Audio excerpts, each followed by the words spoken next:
ఈ రకమైనటువంటి రోగంతో రౌద్రమైనటువంటి కథతోటి మహావేదమైనటువంటి మహాకాయంతో రాక్షసుడు వచ్చేస్తాడు. ఆ రాక్షసుడు దేవతల మీదకి ఏమవుతాడన్నమాట. తన యొక్క స్వప్నాన్ని ఏ దిగవేసుకుని అతన్ని మళ్ళీ ఇంద్రుడికి ఏమైంది, మళ్ళీ ఎక్కువ భయపడుతుంది. ఆ వృద్ధాత్ముడి చేతిలో మళ్ళీ ఓడిపోతుంది. అప్పుడు వీళ్ళంతా మళ్ళీ పారిపోయి ఎక్కడికి మొదట ఎక్కడికి మనకి బ్రహ్మదేవుడికి ఏం చేశాడు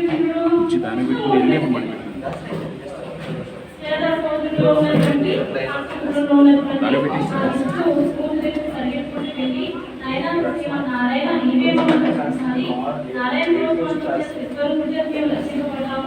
ఇప్పుడు కూడా నీవే రక్షించాలి అని చెప్పేసి అప్పుడు ఈ నారాయణ వాటర్ క్లాసులు ఏమనుకుంటున్నాడు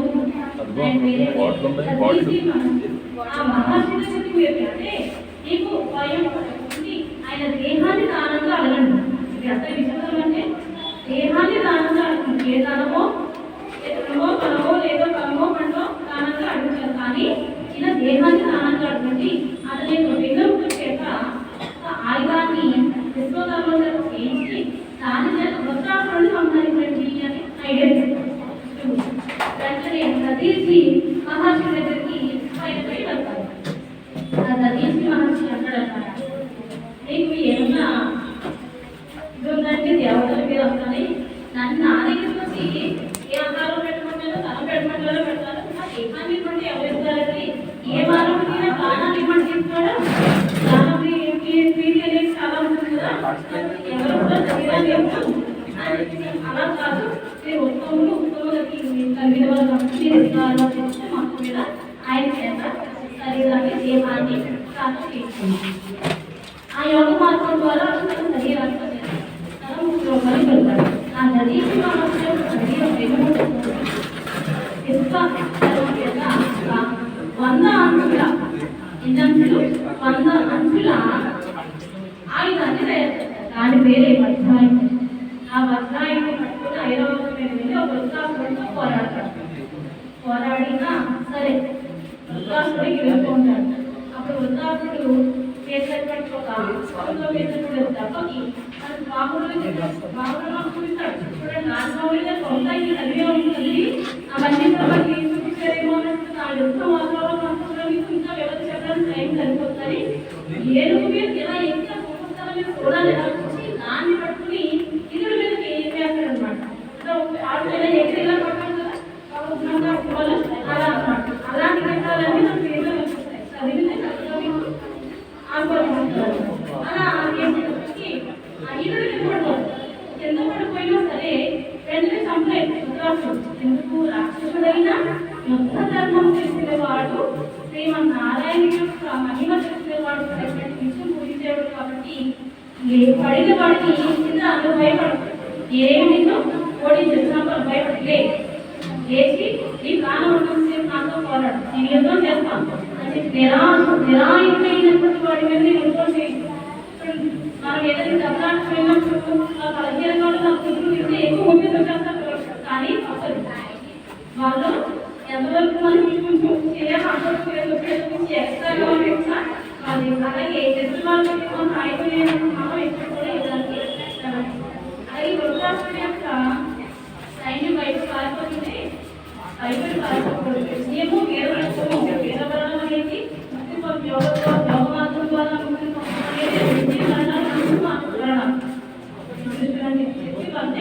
తీసుకొస్తారు. అలా మనకి వృద్ధాశ్రుడు ఎందుకంటే నేర్పి మరి మనకి జ్ఞానోదయం చేసి మరి యుద్ధానికి రమ్మంటాడు.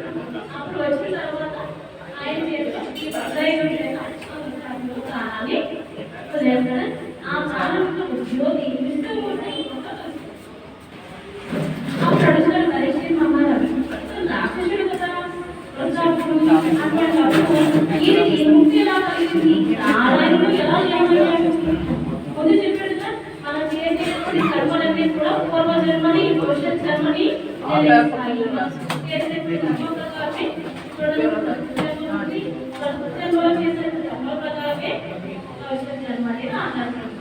కాబట్టి ఎప్పుడు మనం ఏం చేయాలి?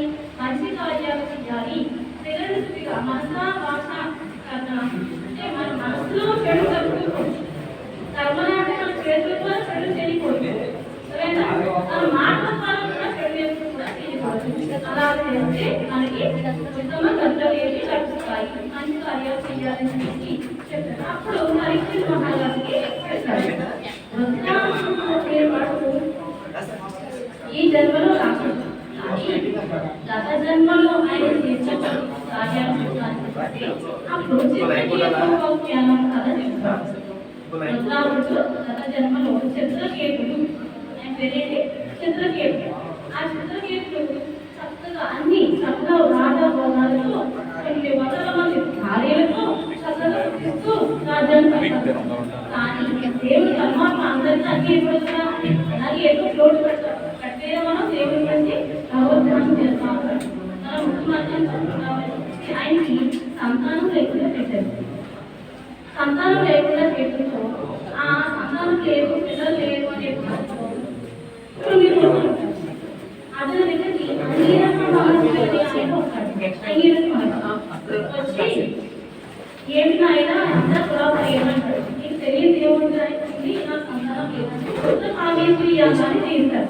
మీకు తెలుసు కదా, శ్రీరామచంద్రుడు లక్ష్మణుడు భరతరాముడు కావ్యేశ్వరి యాగము ఎవరు చేస్తారు? దశరథ మహారాజు.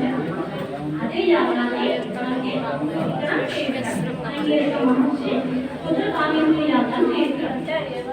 వచ్చిన ప్రసాదాన్ని పరిశీలిస్తాడు. చాలా మంది భార్యలు ఉన్నారు కదా, ఆ భార్యలు ఏం చేస్తుందో కుమారుడి మంచి అబ్బాయి పుట్టిన తర్వాత ఆ తండ్రి తల్లి ప్రేమ అబ్బాయి పెడితే తన భార్య కూడా ఆ పిల్లవాడు విషప్రయోగం చేస్తారు.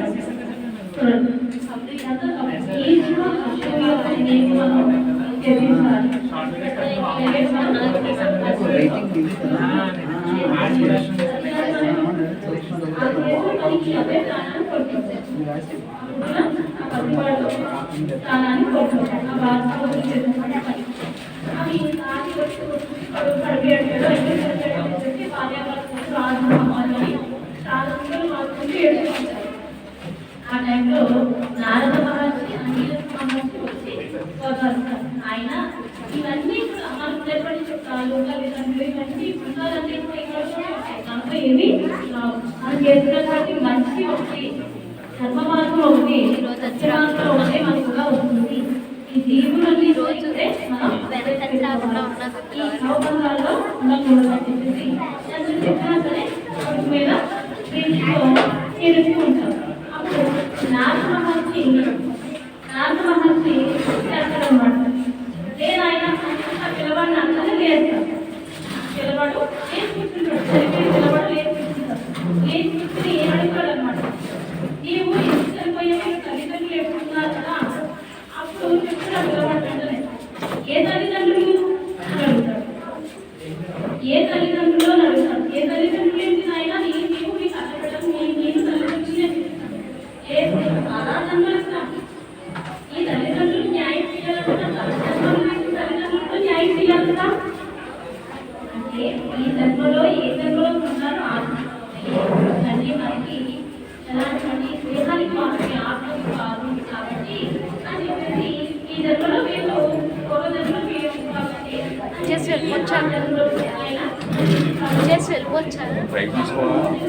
ఇప్పుడే చెప్పేస్తారు.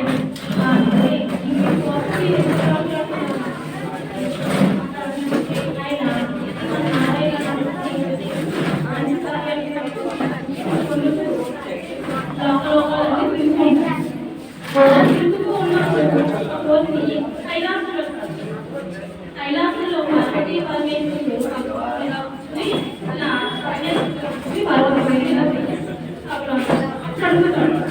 ఎంతమంది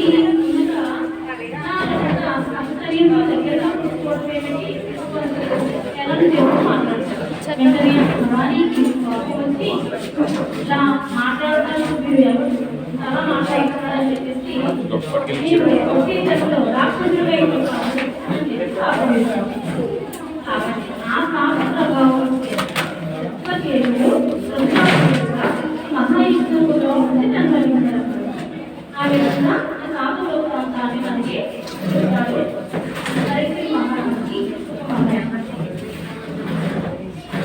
ఇది ఎక్కడ అవుతుంది సార్ పెట్టినారు సార్ ఇక్కడ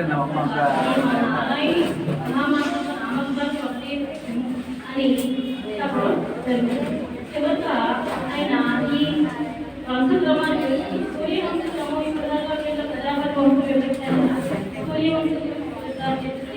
దేవతలేమో శివుడికేమో రాక్షసుడు అది ఏం చేస్తుంది రాక్షసుని అది ఇంద్రుడు దేవతలను చంపేసుకుంటారు ఇలా చంపేస్తున్నారు ఇంద్రుడిని పోలించేటటువంటి కొడుకు తనాలి అని చెప్పి కశ్యప మహారాజు చాలా గుడిగా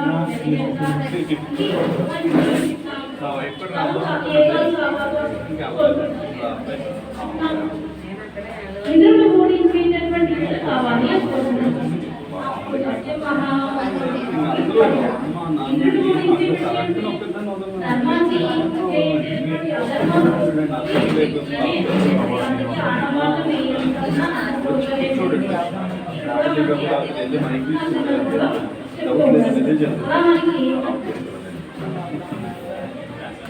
సరే అయితే నువ్వు అలాంటి కనాలంటే ఒక 12 మాసాల పాటు దేశంలో ప్రయాణం చేయాలి. సూర్యోదయం కాకముందే లేవాలి. ఇవన్నీ మనకు ఇచ్చిన మంచి పాయింట్. పిల్లలందరికీ పెద్దలందరికీ ఉపయోగపడేటువంటి ఆరోగ్యాన్ని ఇచ్చేటువంటి అలాగే మంచి పిల్లలు కావాలనుకునేటువంటి వాళ్ళకి మంచి దైవానికి కావాలి అందరికీ ఉపయోగపడేటువంటి అందరికీ సూర్యోదయం ముందే లేవాలి. శ్రీమన్నారాయణ జపిస్తూ నామధర్మాలు అన్నీ చేసి కొన్ని చూపి మీద ఉన్నటువంటి కర్మలన్నీ చేసుకోవాలి. అలాగే ఎప్పుడు కూడా ఆడు కూడా లోన సాయంత్రం పడుకునే వరకు ఆడు కడుపుని ఇప్పుడు పాలు ఆడుకుండా పంట మీద పడుకోవాలి. ఆలు చేతులు కడుక్కోకుండా అన్నం చేస్తారు. కానీ సైంటిఫిక్ కూడా కనిపిస్తాయి. ఆలు చేతులు కడుక్కోకుండా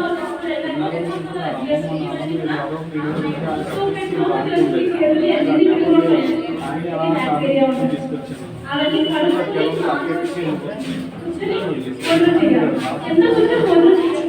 రెండు టేబుల్ వచ్చాయి కానీ ఆ టేబుల్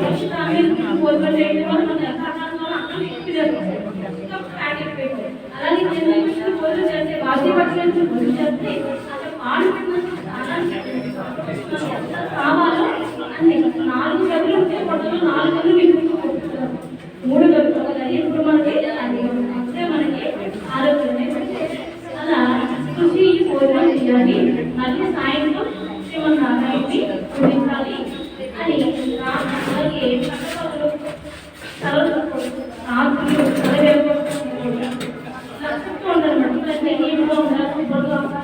ఎన్నో కండిషన్స్ ఆ కండిషన్స్ అన్ని పాటిస్తూ 12 మాసాలు బాగా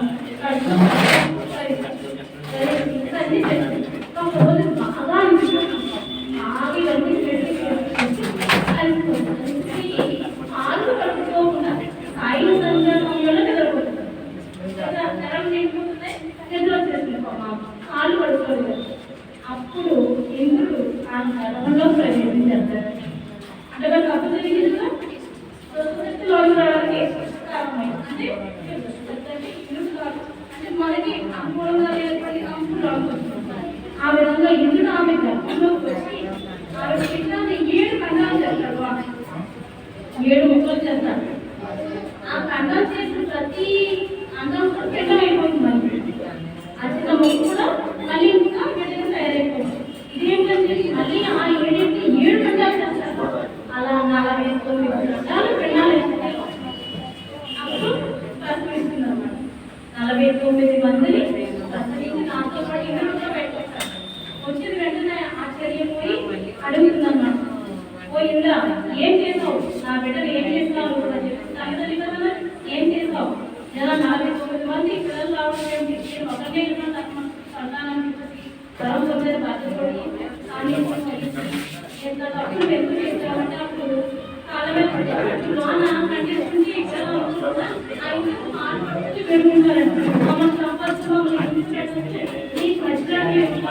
నీ భక్తులుగా ఉన్నాము నీ దగ్గరే ఉన్నాము మమ్మల్ని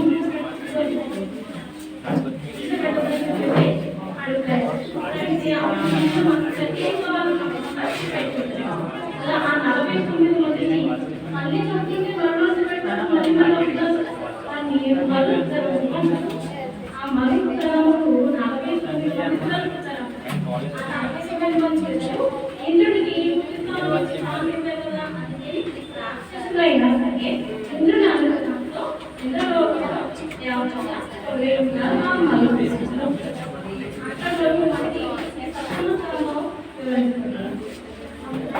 ఈ సప్తమ సంఘంలో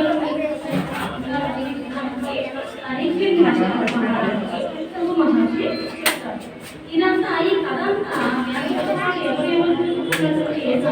మహర్షులకి సూక్ష్మ మహర్షి చెప్తారు ఆ కథని ఈయన మనకి ఇక్కడ చెప్పారు ఆ విధంగా చెప్పారని పరిస్థితి మహారాజుకి ఈయన మహర్షి చెప్పారు ఈ సప్తమ సంఘంలో ఉన్నటువంటి అంశాలన్నీ కూడా ఇవన్నీ ఎన్ని అంశాలు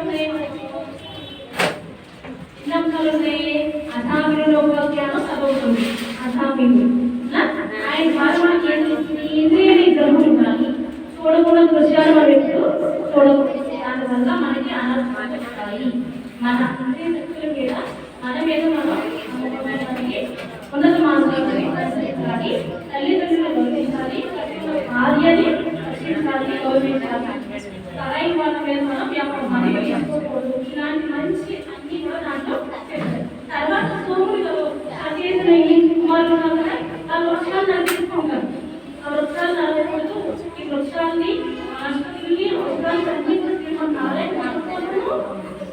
ప్రవేశించడానికి ఉద్భవించడానికి వృక్షం లేకపోతే మనకు ఆహారం లేదు ఏమి ఎప్పుడైతే మనం అన్ని వృక్షాన్ని వెళ్ళలేదు దానికి మన ప్రాణవాయువు అనేది అనేక రోగాలు అనేది అలా తర్వాత మనకి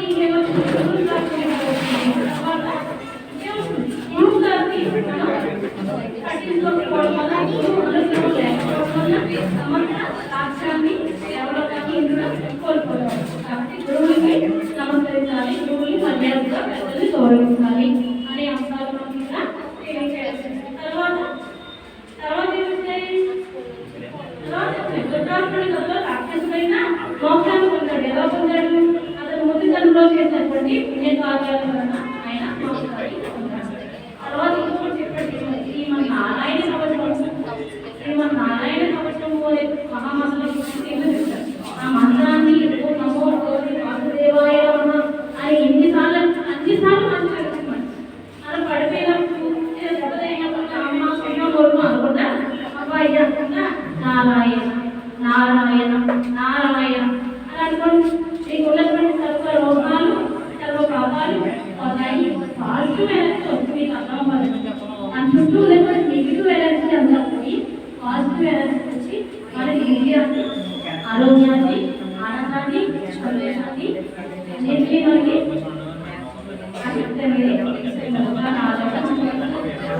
ఈ విధంగా మనకి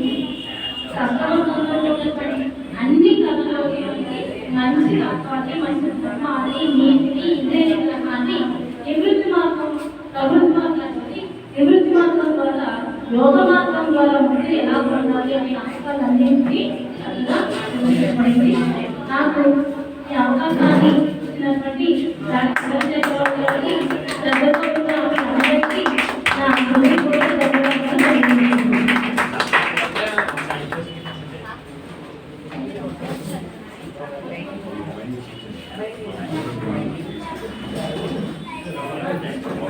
పిల్లలు ఎవరు మాట్లాడుతున్నారు దయచేసి రాసిస్తే ప్రార్థన చేయండి. ఇక్కడ గ్రాడ్యుయేషన్ అవుతుంది. 20 నిమిషాల పాటు శ్రద్ధగా కార్యక్రమాన్ని నిర్వహిస్తున్నాము. ఎందుకంటే ముఖ్యంగా భాగవతంలో ఉన్నటువంటి సందేశాత్మకమైన వాక్యాన్ని విద్యార్థులకి అందరికీ తెలియజేయాలి. పుణ్యమైనటువంటి గ్రంథం, పవిత్రమైన గ్రంథం. ఈ గ్రంథంలో ఉండేటువంటి అనేక విషయాన్ని తెలియజెప్పాలనే ఉద్దేశంతో ఒక్కొక్క వారం ఒక్కొక్క పండితులు తీసుకొచ్చి ఉపన్యాసం ఇచ్చడం జరుగుతుంది. ఈవేళ మనకి పుస్తకాన్ని ప్రసంగించడానికి మరి పూర్తిగా ప్రసంగించినటువంటి నాగమణి గారికి మీ కరతాళతో మరి ధన్యవాదాలు తెలియజేస్తున్నాను.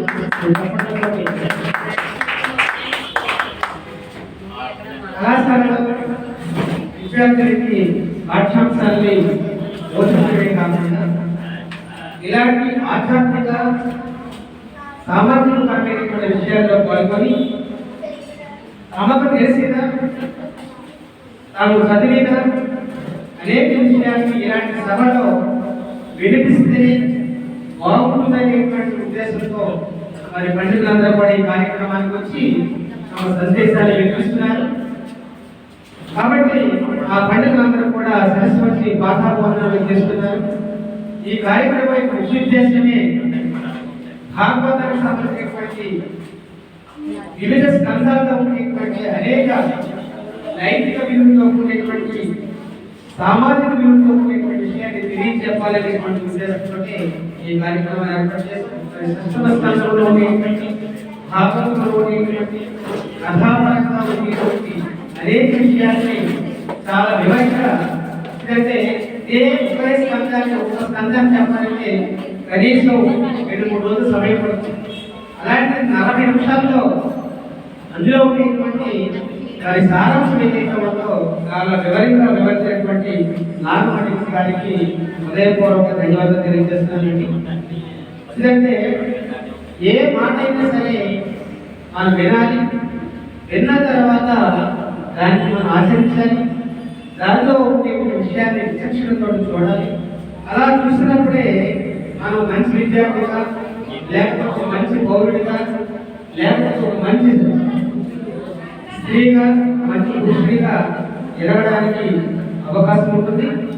కాబట్టి ఆ ఉద్దేశంతో ఈ పండుగలను కూడా తీసుకురావడం జరుగుతుంది. కాబట్టి మరి రాబోయేటువంటి వారాల్లో కూడా మీరు చక్కగా ఈ కార్యక్రమానికి తీసుకురావాలి.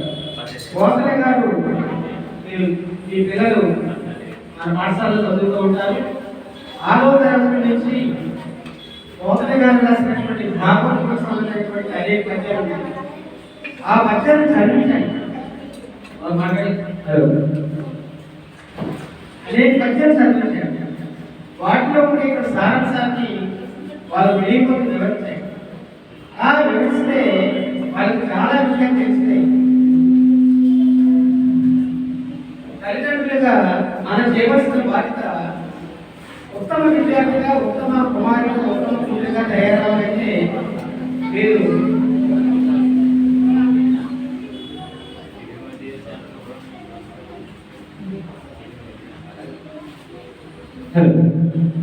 ఉత్తమ విద్యార్థిగా ఎదగాలంటే తల్లిదండ్రులు పవిత్రమైన గ్రంథాల్లో ఉండేటువంటి రామాయణ మహాభారతాల్లో ఉండేటువంటి అనేక విషయాన్ని పిల్లలకు తెలియజేసినట్లయితే, వాటిలో విలువలు నేర్పినట్లయితే మంచి విద్యార్థిగా ఎదగడం జరుగుతుంది.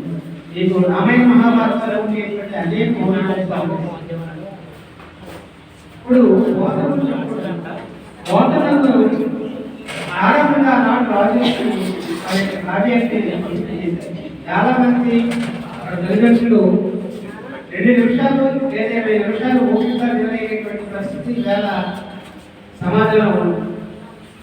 సినిమాలు అయితే 3 గంటలు యాక్ట్ చేస్తాం, సీరియల్ అయితే గంట చేస్తాం, లేకపోతే కబుర్లు అయితే 25 నిమిషాలు మాట్లాడేస్తాం. కానీ మన విద్యార్థికి, మన పిల్లవాడికి ఉపయోగపడేటువంటి విషయాలు ఏవైతే ఉన్నాయో వాటిని వినడానికి మనకి ఓపిక లేనటువంటి పరిస్థితుల్లో సమాజంలో ఉంది. కానీ 20 నిమిషాలు మనం పిల్లవాడికి కావాల్సినటువంటి ఒక మంచి విజ్ఞానాన్ని అందించే విషయాలు మీరు ముందుగా తీసుకుంటుంది.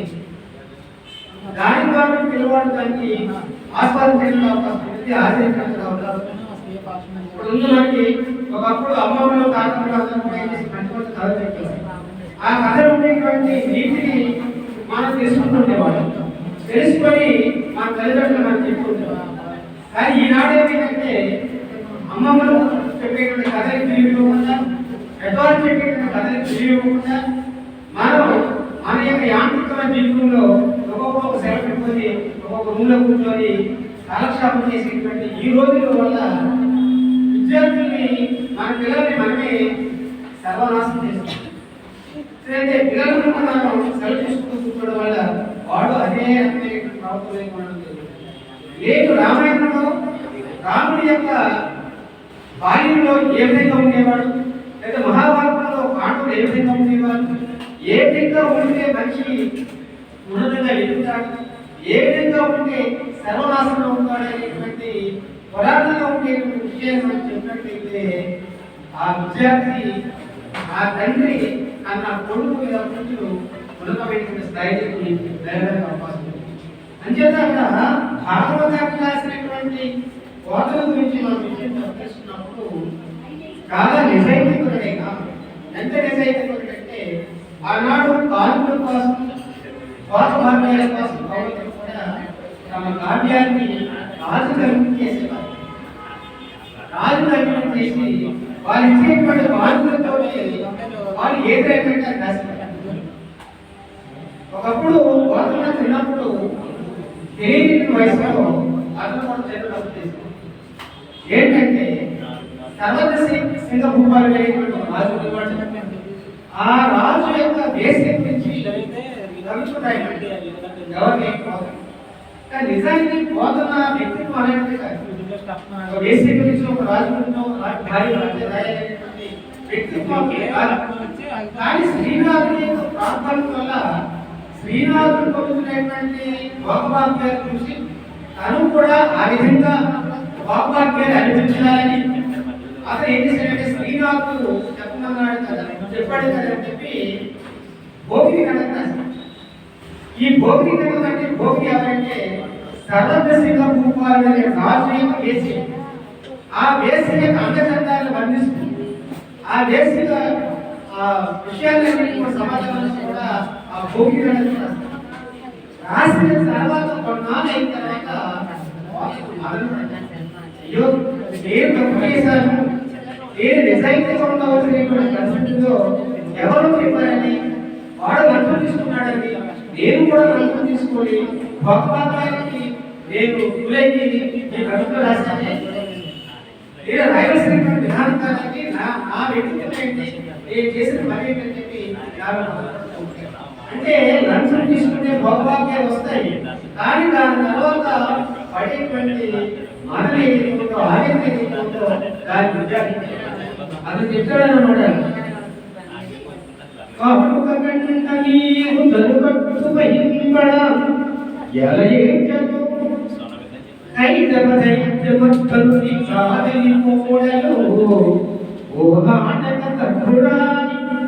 నీకు ఆగటి కొనిపోయల్ల కర్ణాటకిరీట కీచకులకు అమ్మను త్రిశుద్ధిగలము భారతి. అయినా సరస్వతి దేవి ఆదరిస్తున్నాడు. ఎందుకు సరస్వతి దేవి ఆదరిస్తున్నాడంటే సాధారణంగా సరస్వతి దేవిని ఆరాధిస్తాం, కానీ ఆదరిస్తున్నాడు.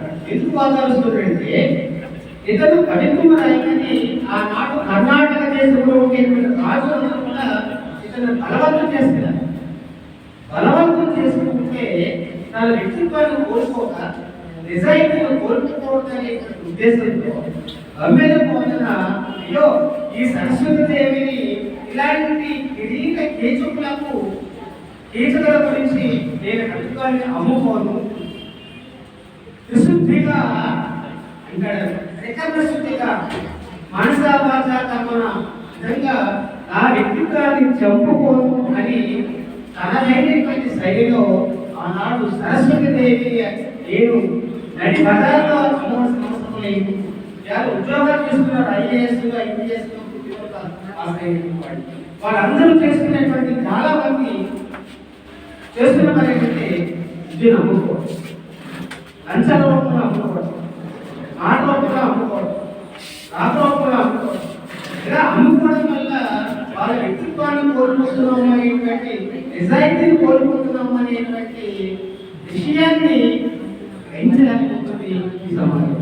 వాడు తీసుకున్నాడు కాబట్టి మనం తీసుకుంటే నష్టం ఏంటి, వాడు భాగాన్ని అనిపిస్తున్నాడు కాబట్టి మన భాగాన్ని అనుభవించాలంటే మనం కూడా అలాంటి పనులు చెడ్డ పనులు చేయాలనేటువంటి ఆలోచనలో పడుకుంటున్న యువతని లేదా అలా ఆలోచిస్తున్నటువంటి తల్లిదండ్రుల్ని మనం మార్చాల్సిన మన మాటలు అంటే మన మాటలే మనం మార్చే విధానంలో కూడా పవిత్ర గ్రంథాలు రామాయణం కానీ మహాభారతం కానీ మరి ఉండేటువంటి భాగవతంలో కానీ మరి భారతంలో తీసుకున్నట్లయితే అన్నదమ్ముల మధ్య సైక్యత లేకపోతే ఏ విధమైనటువంటి ఆశ్రమవుతారనే విషయాన్ని మహాభారతంలో అంటే శ్రీరామ కథలాగా మనం ఆదర్శమైన గుణాలు కలిగినట్లయితే ఏకపత్య వ్రతాన్ని కలిగి ఉన్నట్లయితే లేదా సోదర భావాన్ని కలిగి ఉన్నట్లయితే పితృవాస్య పరివారాన్ని కలిగి ఉన్నట్లయితే సమాజం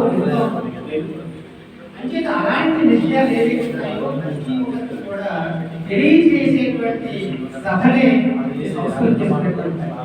ఇప్పుడు మన పాఠశాలలో ఇలాంటి విషయాలు చెప్పాలి, మనం ఎలా ఎదగాలి, ఎలా ఉండాలి, మరి ఏ విధంగా నడుచుకోవాలనే విషయాలు పాఠశాల చెప్పడానికి ఒక సమయం లేదా అక్కడ ఏదో ఉండేటువంటి సిలబస్ చెప్పుకోగలిగిపోతారు తప్ప సామాజికంగా ఎలా ఉండాలి, నైతిక సమాజంలో ఎలా బతుకోవాలి అనే విషయాన్ని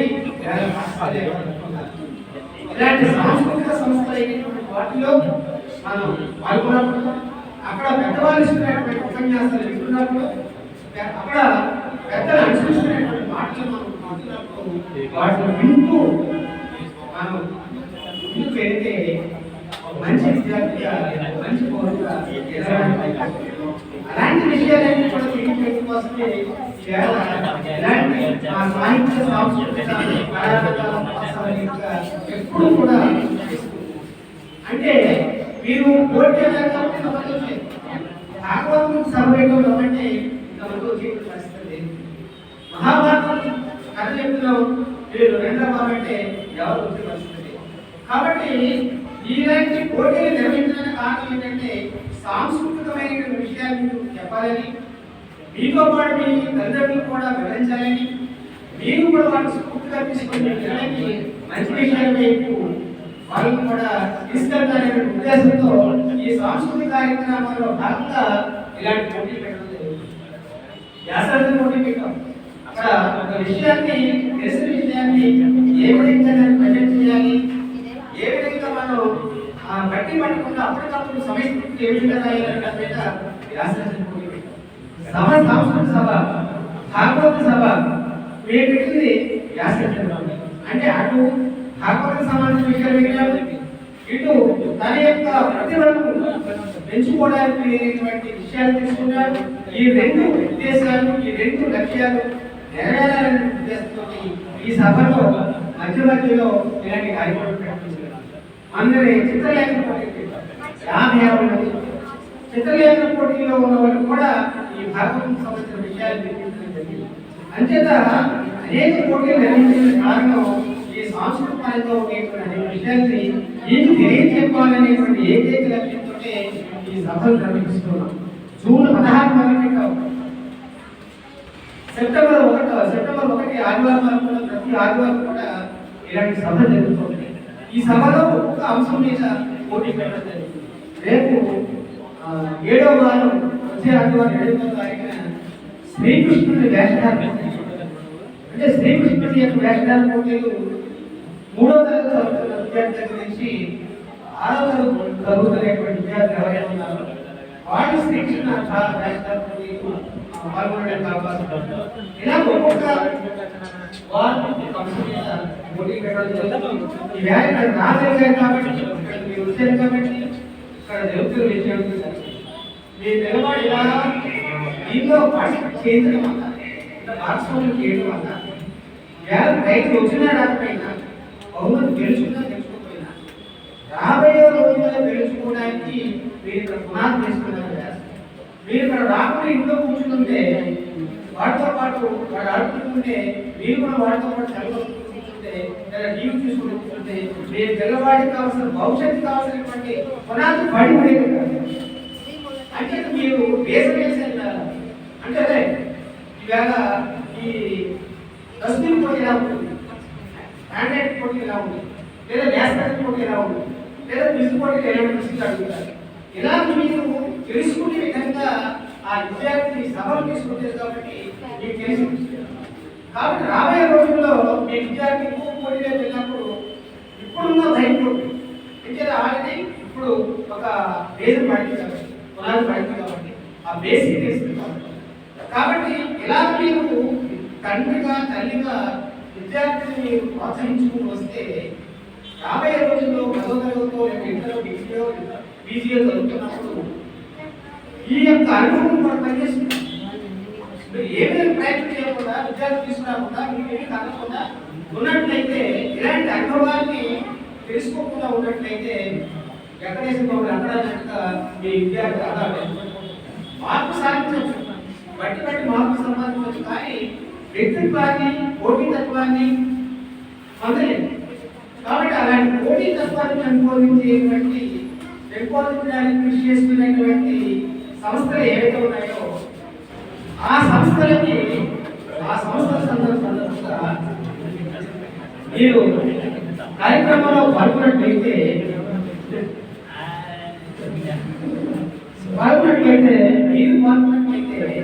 ఈ విద్యార్థులు కూడా అదే ఆనవాయితీ వస్తుంది, అదే సంప్రదాయం వస్తుంది. ఆ సంప్రదాయాన్ని కొనసాగిస్తే రాబోయే రోజుల్లో మీ పిల్లవాడు మీరు అనుకున్న స్థాయికి వెళ్ళడం కావాలి. వాళ్ళ తండ్రి గర్భం నుండి ఎంత బాగున్నా కూడా ఎక్కడి నుంచే ఫోన్ చేశారు, నాకు